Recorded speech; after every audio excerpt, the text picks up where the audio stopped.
Good morning. My name is Casey Schultz. I study anthropology, but for my project, I wrote a novel. So, this project was inspired by a couple of essays that I read talking about the road novel genre. This is a genre most well known through On the Road by Jack Kerouac. The movie Thelma and Louise would also fit into this general area. But what the essays that I read talked about was that there's a lack of female representation in these novels, or if there are females present, they're dependent or vulnerable or only there as sexual objects.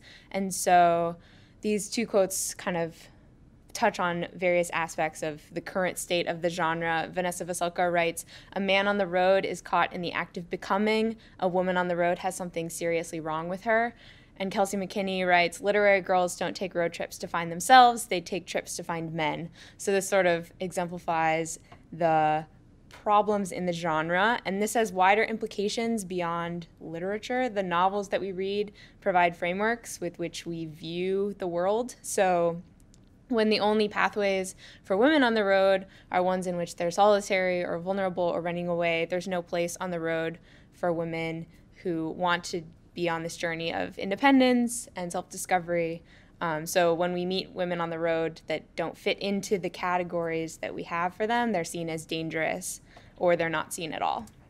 So to address this issue, I wrote a novel as part of an effort to contribute to a small but growing literature within the road novel genre that's providing pathways for future female travelers to follow in. So, general overview of what I did. In January of 2016, I did kind of a short preliminary road trip from LA to Albuquerque to kind of get a sense of the road, what it was like, kind of rhythms. And then spring semester of junior year, I did background reading, looking at various road novels. Some of them were the typical male road novels, and then I read a couple that have female characters and kind of looked at how they did or didn't subvert those stereotypes. And I also read Gloria Steinem's autobiography, My Life on the Road, which talks a lot about her experiences traveling, and also she points out very strongly the lack of female representation on the road. The main part of my research I did last summer.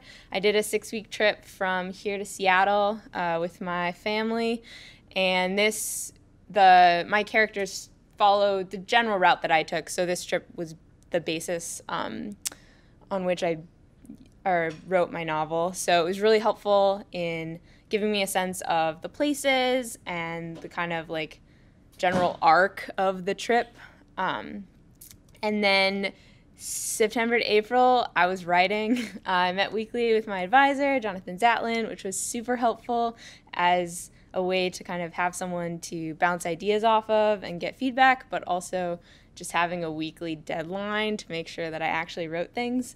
I kept a journal during the road trip, and that was really helpful in reminding me of details or keeping track of what I did, what I was feeling. And the finished version, as it is now, it covers 22 states.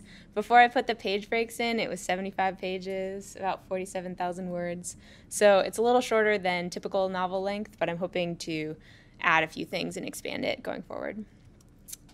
In terms of issues, I don't know if I would call it writer's block, but there were definitely a couple weeks where it was really, really hard to like think of what I wanted to write, or I was really busy. But overall, I was pretty pleased with how things went. I feel like I was able to keep up a good rhythm of writing.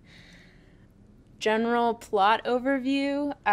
It follows two women, Jess and Allie. They're about 23 years old. They've been out of college for about a year. They live in Maine. Jess is a painter, an artist, but she's been working at a diner, and Allie's been working various odd jobs. So they're getting by, but they're not super thrilled with the way their life is. They had bigger dreams for what they wanted to do. Allie's grandfather dies, and she acquires his old Ford Explorer, which they dub Winifred. She gets a job in Seattle, and she convinces Jess to move across the country with her. So they start this month-long journey of adventure, kind of discovering different places, visiting friends, and also engaging in sort of a reflexive activity, thinking about where they are now, what they want to be doing. So it's both an exploration into the road, but also an exploration of female friendship and what that can look like. So I can tell you about the plot, but I think it's more interesting to just read an excerpt for you. So this is from when they're in New York, and there's a brief reference to after they started the trip, they found a bunch of money in the car. So Allie's grandfather was like stashing money in this car. So there's a brief reference to his money, but other than that, it should be straightforward. So, New York. "How long is this state?" I groaned. "I think we're getting close," Allie said, trying to remain cheerful despite the small tic that had developed at the corner of her eye. I glanced at the GPS on my phone and snorted. "Yeah, we only have 2 more hours to go." "Seriously?" Allie said. "It's been 6 hours already." I crossed my arms. "We could have gotten there faster, but somebody wanted to take the scenic route." "Well," Allie said calmly, "would you rather spend 7 hours staring at concrete and paying for tolls, or 8 hours driving through the expansive green countryside and along rich blue lakes?" "Concrete," I muttered. "You don't mean that," she said. "Yes, I do," I said stubbornly, although the drive had been quite pleasant until 15 minutes earlier, when my body suddenly decided it was tired of everything sedentary. "But look at it," Allie said, gesturing toward the nearby lakeshore. "It's Lake Ontario, our first Great Lake." "I don't see what's so great about it," I said, finding it much too easy to continue in a negative vein. She shook her head. "You're hopeless." We sat in silence for a minute before I said, "But seriously, we could have just paid the tolls." Allie glared at me. "I will pull this car over and throw you into the lake, Jess." I glanced at her and considered a snarky comment in reply, but her face was set, and I decided not to test my luck. I sighed and leaned my head against the window, staring out at the lake. As much as I was dying to get out of the car, it really was a beautiful drive. The late afternoon light turned the trees golden, casting lengthening shadows across the grassy fields as Canadian geese flew above in wobbly V formations on the last stretch of their journey home. What must it be like, I thought, to be constantly on the move like that, to arrive at your destination only to turn around and go right back after a few months, to never truly settle anywhere, perpetually in flux. I looked over at Allie as she glanced off to the side at the sun glimmering on the lake. She was the kind of person who could live with that constant uncertainty and change. She thrived on it. While I knew I would spend a lot of this trip thinking and worrying about what was going to happen when it ended, she would spend it basking in the newness and adventure of each day.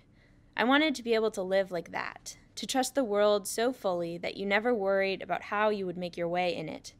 But I had always needed a safety net. Yet here I was in Western New York with nothing but Allie's confidence and a crazy man's money between me and a long free fall.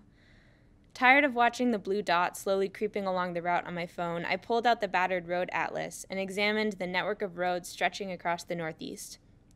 I traced back the route we had taken, creating an imaginary line all the way back to Maine.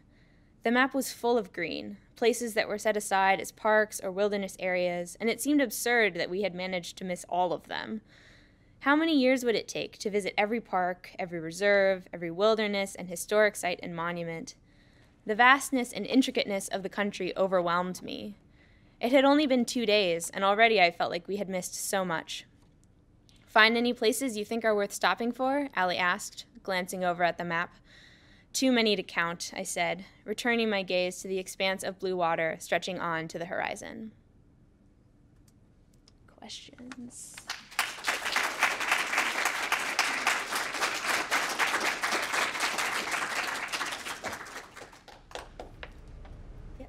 So what was the motivation for choosing the northern part of the United States? So my parents and my brother did a huge 7-month road trip around the country, and so I just joined them for sections of it. So that was the section that was during the summer that I was available. Yeah. Yeah. Is most of the dialogue invented, or were these conversations partially pieced from what you happened?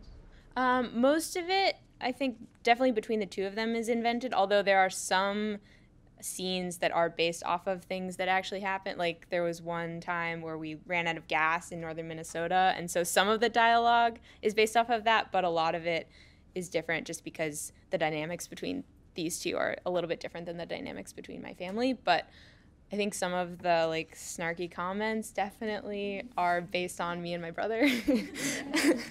Yeah.